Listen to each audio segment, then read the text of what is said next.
Welcome to Vishal review time. ஒரு கொஞ்ச நாளைக்கு முன்னாடி பாக்யராஜ் அவர்கள் நெஞ்சு பொறுக்குதலி அப்படின்னு சொல்லிட்டு ஒரு வீடியோ ஒன்று கொடுத்தாரு. அந்த வீடியோவில் வந்து அதுக்கு பதிலடியாக தமிழ்நாடு உண்மை கண்டனி குழு வந்து அது வதந்தி அப்படின்னு கொடுத்திருந்தாங்க. ஸோ இது ரெண்டையும் கனெக்ட் பண்ணி சோசியல் மீடியாவில் நிறைய விஷயங்கள் போச்சு. அதுக்கு அவரும் வந்து ஒரு சில சேனல்ஸ்க்கு வந்து கால் மூலயமா பேசி இந்த மாதிரி விளக்கம்லாம் கொடுத்தாரு. திரும்பவும் தன்னிலை விளக்கம் மாதிரி ஒரு வீடியோ ஒன்று கொடுத்துருக்கு. அந்த வீடியோ என்ன பேசியிருக்காரு, இதுல சோசியல் மீடியால என்ன பேசிக்கிட்டு இருக்காங்க, சம்பந்தப்பட்ட ஊர் மக்கள் என்ன பேசுனாங்க அப்படின்னு டீட்டெயிலா பார்க்க போறோம். ஸோ நம்ம சேனல் ஃபர்ஸ்ட் டைம் வரீங்கன்னா மறக்காம சேனல் சப்ஸ்கிரைப் பண்ணிக்கோங்க. வாங்க வீடியோக்குள்ள போகலாம். வணக்கம். எப்பவோ 40 வருஷத்துக்கு முன்னால இந்த மேட்டுப்பாளையம் நெல்லித்துறை அந்த சைடில் நான் ஷூட்டிங் போனப்போ அங்கே நிறைய விஷயங்கள் அந்த ஊரை சுற்றி சொல்லுவாங்க. அதில் ஒன்று வந்து அந்த ஊருக்கு பாலம் இல்லை, ரிவரை கிராஸ் பண்ணி தான் அந்த 400-500 வீடு இருக்கிற அந்த வில்லேஜுக்கு ரிவரை கிராஸ் பண்ணி போகணும். பாலம் இல்லாதனால ஓட்டு போடுறது கூட சில நேரங்களை அவங்க அவாய்ட் பண்ணிட்டாங்க அப்படிங்கிற மாதிரி சமாச்சாரங்க. அப்படியெல்லாம் சொல்லும்போது இந்த தண்ணியில் வந்து குளிக்க வர்றவங்க அந்த ரிவர் சைடில் அதே ஏரியாவில் கொஞ்சம் முன்னாலேயோ பின்னாலேயோ ரிவர் சைடில் குளிக்க வர்றவங்க வந்து சில பேர் காலை பிடிச்சி தப்பான ஆட்கள் காலை பிடிச்சி இழுத்து கொண்டு போய் உள்ள தண்ணியில் கொண்டு போய் பாறைக்கிட்டு எங்கே சிக்க வச்சுட்டு அப்புறம் பாடி எடுக்கிறதுக்காக அவங்களே ஹெல்ப் பண்ணுற மாதிரி காசு பண்ணுவாங்க. இது வந்து கொஞ்சம் கூட உயிருக்கு ஒரு மதிப்பு இல்லாமல் ஈவிரக்கம் இல்லாமல் கல் நெஞ்சமாக இப்படி பண்ணுறாங்களே அப்படின்னு சொல்லி நெஞ்சு பொறுக்குது இல்லையே அப்படின்னு சொல்லிட்டு போலீஸ்க்கு எப்பவுமே தப்பு நடக்கும்போது தெரியாது, அதுக்கப்புறமா தான் அவங்க கண்டுபிடிப்பாங்க. அப்புறம் பின்னால் கண்டுபிடிச்சாங்க. இவ்வளோதான் நான் சொல்லியிருந்தது. மற்றபடி போலீஸை வந்து இது எந்த விதத்துலையும் சம்மந்தப்படுத்தலை. இது சொன்னதுடைய நோக்கம் கூட என்ன அப்படின்னா, மீண்டும் இந்த மாதிரி ஏதாவது நடந்துட்டு இருந்தால் கொஞ்சம் கேர்ஃபுல்லாக இருக்கணும் அப்படிங்கிறதுக்காக இந்த பதிவு. ஏதோ ஒரு விதத்தில் போன வெற்றி வந்து பாடி கிடைக்கல. எல்லாம் தேடிக்கிட்டு இருந்தாங்க. தேடிக்கிட்டு இருந்து ஒரு நாள் 2 நாள் 3 நாள் ஆகும்போது அவர் சைது ஒரு சாமி அங்கே ஸ்பாட்டில் எவ்வளவோ முயற்சி பண்ணி அப்போ ஒரு செய்தி ஒன்று வந்தது. என்னென்னா, யாராவது எப்படியா பாடி யாராவது தேடி கண்டுபிடிச்சி கொடுத்தாங்கன்னா அவங்களுக்கு 1 கோடி ரூபா ப்ரைஸு அப்படின்னு. ஒருவேளை அவங்க பையன் கிடைக்காது, பாக்யராஜ் வந்து இதை மறைமுகமாக சொல்கிறாரா அப்படின்னு அவரா ஒரு லீடு கொடுக்குறாரா, இல்லை இப்படி நடந்திருக்கலாமா, நீங்கள் என்ன இதை பற்றி நினைக்கிறீங்க அப்படின்னு ஒருத்தர் கொளுத்தி போட்டுருட. நீ எல்லாரும் அதில் வந்து நான் பேசுனதை வந்து மறுபடியும் திருப்பி போட்டு எல்லாருமே இது எல்லாத்துக்கிட்டையும் ஆளாளுக்கிட்ட கருத்து கேட்க ஆரம்பித்தாங்க. இது வந்து டிபார்ட்மெண்ட்டை வந்து எந்த விதத்துலையுமே நான் குறை சொல்லலை. ஆனால் இப்போ டிபார்ட்மெண்ட்லேருந்து இது வதந்தி இப்படி பாக்யராஜ் சொல்லிடக்கூடாது, இது சட்டப்படி குற்றம்னு சொன்னோன்னே, சார் நீங்கள் பாருங்கள் கரெக்டாக ஆதாரபூர்வமாக சொல்கிற மாதிரி சொன்னீங்க, ஆனால் வதந்தின்னு போலீஸ் சொல்லுது, இதுக்கு நீ என்ன பதில் சொல்கிறீங்கன்னு சொல்லிட்டு இப்போ மறுபடியும் டப்புன்னு ஆளாளுக்கு ஃபோன் பண்ணி இதுக்கு ஒரு பதில் சொல்லுங்கன்னு சொல்லி இன்னும் இடியாப்ப சிக்கல் பண்ணுற மாதிரி. அதுக்கப்புறம் வந்து இப்போவும் யாராவது இருந்தாங்கன்னா அந்த மாதிரி தண்ணியில் குளிக்க போகிறவங்க அலர்ட்டாக இருக்குன்னு சாதாரணமாக சொன்ன உடைய போலீஸை பற்றி இதில் எங்கேயுமே சம்மந்தப்படுத்தலை. இப்போ போலீஸ் வந்து அப்படியெல்லாம் 2022-23 அப்படி எந்த கேஸுமே அது ஆகலை அப்படின்னாங்க. ஆனால் நான் மறுபடியும் விசாரிக்கும் போது 15 வருஷத்துக்கு முன்னால் கூட இது வந்து இந்த மாதிரி நடந்து பிரச்சனையெல்லாம் ஆயிருக்கு அப்படின்னு சொல்லி பேப்பர் நியூஸ் வந்தது அப்படின்னு சொல்லிட்டு. அங்கே வந்து ஆற்றுல குளிக்க போகிறவங்களை வந்து ஒரு குறிப்பிட்ட கும்பல் வந்து தண்ணிக்குள்ளே மூழ்கடிச்சு கொன்று அதை வந்து கண்டுபிடிக்கிறதுக்காக பணம் வாங்குவாங்க. இது வந்து கேட்கும்போது எனக்கு நெஞ்சு பழச்சு போச்சு அப்படின்னு சொல்லி அது வந்து நடந்ததாகவும் இது வந்து இப்போ நடக்குதா இல்லையான்னு தெரியல அப்படின்னு சொல்லியிருந்தார்.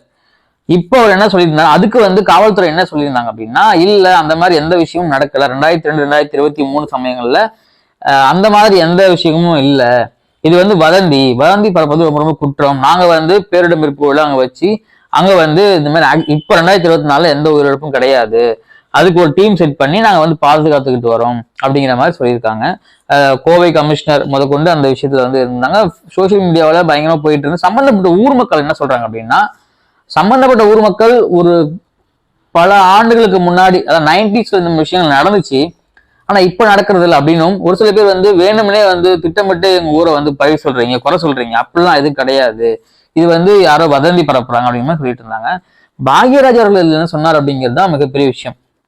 ஆக்சுவலா ஃபர்ஸ்ட் ஆரம்பிக்கும் போது எப்படி ஆரம்பிக்கிறாருன்னா ஒரு நெக்கால தான் ஆரம்பிக்கிறாரு. என்னன்னா, போலீஸ் எப்பவுமே ஒரு விஷயத்துக்கு வந்து ஒரு தப்பு நடந்தா கடைசியா தான் போவாங்க அப்படிங்கிற மாதிரி ஆரம்பிச்சு அவர் சொன்ன சம்பவம் அவரு ஷூட்டிங் போற காலத்துல, அதாவது அவர் வந்து படம் டைரக்ட் பண்ணிட்டு இருக்க காலத்துல அந்த டைம் 40 வருஷத்துக்கு முன்னாடி அப்போ வந்து இந்த மாதிரி இந்த ஊரை நடக்குது அப்படின்னு சொன்னாங்க. அதை வந்து அந்த அந்த அந்த ஆற்றுக்கு கடந்து போறதுக்கு பாலம் ஃபர்ஸ்ட் எல்லாம் கிடையாது. அந்த கடந்து போகும் பொழுது ஒரு சில பேர் காலை பிடிச்சி இழுத்துருவாங்க, அப்போ வந்து இறந்துருவாங்க. பாலம் கட்டினதுக்கு அப்புறம் அந்த மாதிரி பிரச்சனைகள் நடக்கிறது இல்லை. ஆனா அவர் திரும்பவும் என்ன சொல்றாருன்னா, விசாரிக்கும் பொழுது 15 வருடங்களுக்கு முன்பாகவும் இது போல நடந்ததை வந்து பத்திரிகை செய்திகள் மூலயமா படிச்ச விஷயங்களும் இருக்கு, பத்திரிகை செய்திகளும் வந்த விஷயங்களும் இருக்கு. அப்படி 15 இயர்ஸ்க்கு முன்னாடி நடந்திருக்கு. நான் சொன்னது ஃபர்ஸ்ட் வீடியோ சொன்னது 40 வருஷத்துக்கு முன்னாடி சொன்ன விஷயங்கள் அப்படின்னு சொல்லியிருந்தாரு. ஆனா இப்ப அவர் என்ன சொல்றாருன்னா 15 இயர்ஸ்க்கு முன்னாடி நடந்திருக்கு அப்படின்னு சொல்றாரு. இதுல வந்து அவர் என்ன முக்கியமா குறிப்பு சொல்றாருன்னா, இதுல எந்த விதத்துலயும் நான் போலீஸை வந்து குறை சொல்லவும் கிடையாது, எந்த விதத்துல போலீஸ் நான் வந்து மென்ஷன் பண்ணி சொன்னதும் கிடையாது.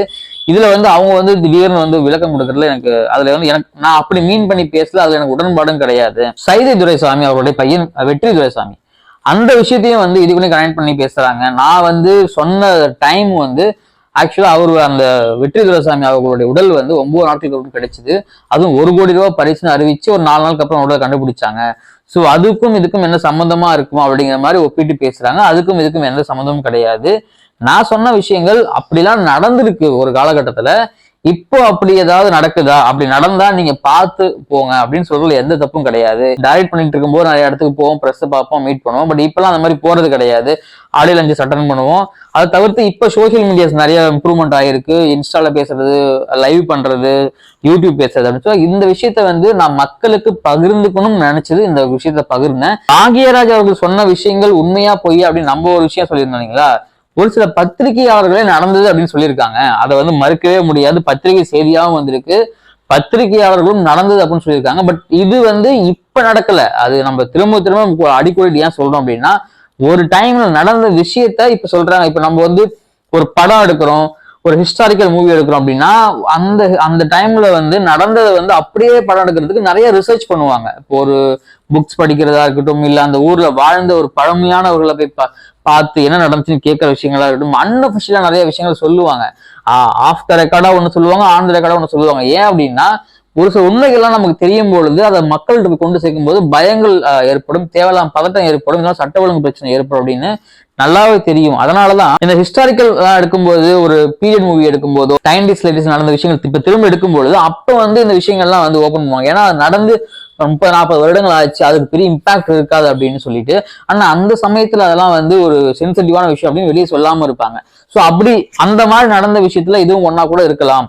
ஆனா அந்த பத்திரிகையாளர்கள் சொல்லும் பொழுது அழுத்த திருத்தமா சொல்றாங்க. நிறைய நியூஸ் பேப்பர் கட்ஸ்ல நிறைய வந்திருக்கு இந்த விஷயங்கள். இதை வந்து யாரும் மறைக்கவும் முடியாது, மறக்கவும் முடியாது அப்படிங்கிற ஓப்பனா பேசியிருக்காங்க. நமக்கு என்ன அப்படின்னா, ஓகே இப்ப வந்து அந்த இடம் சேஃபா இருக்கானா, இப்ப அந்த இடம் சேஃபா இருக்கு அப்படின்னு சம்பந்தப்பட்டவர் யாருன்னா காவல்துறை சார்ந்து சம்பந்தப்பட்டவர்கள் வந்து அந்த இடம் சேஃபா இருக்கு, அங்க வந்து நாங்க இந்த மாதிரி வந்து ஒரு டீம் வச்சிருக்கோம், அதனால வந்து யாரும் தவறுதலா போய் ஆக்சிடென்டலா காணாம போனாலும் சீக்கிரமா கண்டுபிடிச்சிட முடியும், அந்த மாதிரி விஷயங்கள் எதுவும் நடக்கிறது கிடையாது அப்படின்னு ஒரு அவங்க சைடு ஒரு அறிக்கை கொடுத்திருக்காங்க. அதே மாதிரி பாக்யராஜ் சொன்ன விஷயத்துக்கும் அதுக்கும் வந்து அவர் தண்ணீர் விளக்கம் கொடுத்திருக்காரு. இது ரெண்டையும் பொருத்தி பார்க்கும்போது ஓகே, மக்கள் வந்து சேஃபா இருக்கிறது தான் நமக்கு முக்கியம். இப்ப அந்த விஷயங்கள் நடக்கல, அதை தாண்டி தப்பு செய்யறவங்களுக்கு ஒரு பயமும் ஏற்படணும். அந்த தப்பு மட்டும் கிடையாது, நேச்சுரலாவே இப்ப நீங்க பஸ்ல போறோம், ஒரு ட்ரெயின்ல போறோம், ஒரு பொது இடத்துக்கு போறோம் அப்படின்னா அப்பெல்லாம் வந்து ஃபர்ஸ்ட்லாம் வந்து பிக் பாக்கெட் நிறைய விஷயங்கள் நடந்திருக்கும். அப்படியே பின்னாடி பாக்கெட்ல பர்ஸை வைக்காதீங்க, முன்னாடி பாக்கெட்ல பர்ஸை வைங்க, மேல் பாக்கெட்ல பர்ஸை வைங்க அப்படி நிறைய சொல்லுவாங்க. ஆனா அதெல்லாம் இப்ப குறைஞ்சிருக்கு. இப்ப என்னன்னா அட்டாக்கா வந்து இந்த பெண்களை வந்து அட்டாக் பண்றது, பெண்களை அட்டாக் பண்ணி இந்த செயின் பறிக்கிறது, இதெல்லாம் நடந்துட்டு இருக்கு. சிசிடிவில நிறைய பாக்குறோம், நியூஸ் சேனல் நிறைய பாக்குறோம். ஸோ கம்பேரிட்டிவ்லி அந்த குற்றங்கள்லாம் குறைஞ்சிருக்கு. ஏன் அப்படின்னா இப்ப நிறைய வந்து அதுக்கு ஆக்ஷன் உடனே எடுக்கிறாங்க, ஈஸியா கண்டுபிடிச்சிடுறாங்க. இப்ப நீங்க ஒரு பஸ்ல ஒரு பிக் பாக்கெட் அடிச்சுட்டு போக முடியாது, டக்குன்னு பிடிச்சிடுறாங்க. ஃபர்ஸ்ட்லாம் நமக்கு என்ன இருப்பாங்க, பட் இப்ப அப்படி கிடையாம ஓரளவுக்கு அந்த கம்பேரிட்டிவ்லி ஒரு 90% வந்து மாறி இருக்கு. எல்லாருமே இதை சொன்னாங்க, அது குறிப்பிட்ட பேர் சொன்னாங்க, அதெல்லாம் அவங்களுக்கு பகிர்ந்துகிட்டேன். இதுல வந்து ஏன் மேல என்ன தப்பு இல்ல, தெளிவான ஒரு விஷயம் சொல்லியிருக்காரு. அதே மாதிரி இந்த பக்கமும் யார் என்ன வேணா பேசணும் அப்படின்னு இல்லாம ஒரு டீம் வச்சிருக்காங்க, கவர்மெண்ட் வந்து ஒரு டீம் வச்சு முடிச்சிருக்காங்க, அது உண்மை கண்டறியும் குழுன்னு சொல்லிட்டு. அது வந்து உண்மையா வரவேற்கத்தக்கது தான். நமக்கு வந்து எல்லாருமே வந்து ஒரு வதந்தியை பரப்பிட்டு போயிட்டே இருக்க முடியாது இல்லைங்களா. அப்போ அந்த வதந்தியில உண்மை இருக்கா, அந்த செய்தியில உண்மை இருக்கா, பொய் இருக்கா அப்படின்னு சொல்றது ஓகே. பட் இவங்க சொல்றது எந்த அளவுக்கு உண்மை அப்படின்னு மக்கள் பாக்குறவங்க, அந்த ஊர்ல இருக்கிறவங்க, அந்த விஷயத்த வந்து கண்கூடா பார்த்தவங்க, அந்த இடத்துல வாழ்ந்தவங்களதான் நம்மளால உண்மையா தெரிஞ்சுக்க முடியும். பட் அது வந்து இப்ப நடைமுறை வாழ்க்கையில சாத்தியம் கிடையாது. யாரும் வந்து அதை நம்ம ரிசர்ச் பண்ணவும் முடியாது இப்ப இருக்க சுச்சுவேஷனுக்கு. ஸோ இதுதான் நெஞ்சம் பொறுக்குதில்லையே, பாக்யராஜ் கலைப்பின வதந்தி, போலீஸ் கொடுத்த அறிக்கை. ஸோ இதெல்லாம் தான் இன்னைக்கு வந்து ஒரு டாபிக்கா போயிட்டு இருந்துச்சு சோசியல் மீடியாவில். ஸோ கருத்துக்கள் கமெண்ட்ல பதிவு பண்ணுங்க. நம்ம சேனலுக்கு ஃபர்ஸ்ட் டைம் மறக்காம சேனலை சப்ஸ்கிரைப் பண்ணுங்க. நானும் உங்கள் விஷால். நன்றி, வணக்கம்.